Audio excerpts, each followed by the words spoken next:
দ্রুত body fat বার্নের উপায়গুলো কি কি?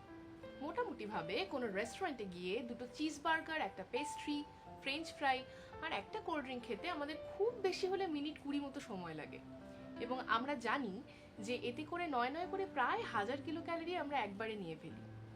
এবার আপনি যদি স্বাস্থ্য সচেতন মানুষ হয়ে থাকেন তাহলে আপনার মধ্যে এসব খাওয়ার পরই একটা গিল্ট ফিলিং কাজ করতে থাকে এবং আপনি চেষ্টা করে থাকেন পরের দিন জিমে 2-3 ঘন্টা সময় বেশি কাটাতে।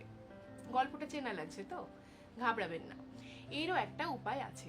ধরুন আপনি যে 1000 কিলো ক্যালোরি নিলেন তার সোর্স যদি কার্বোহাইড্রেট না হয়ে ফ্যাট হয়, তাহলে কিন্তু সেই ক্যালোরি শরীরে কখনোই ফ্যাট হিসেবে জমা হয় না।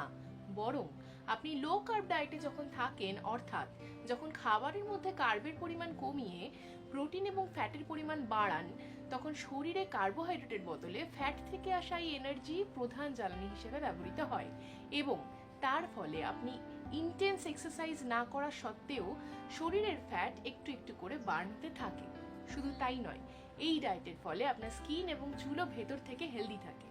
তাহলে আর দেরি কেন? সামনেই তো ফেস্টিভ সিজন।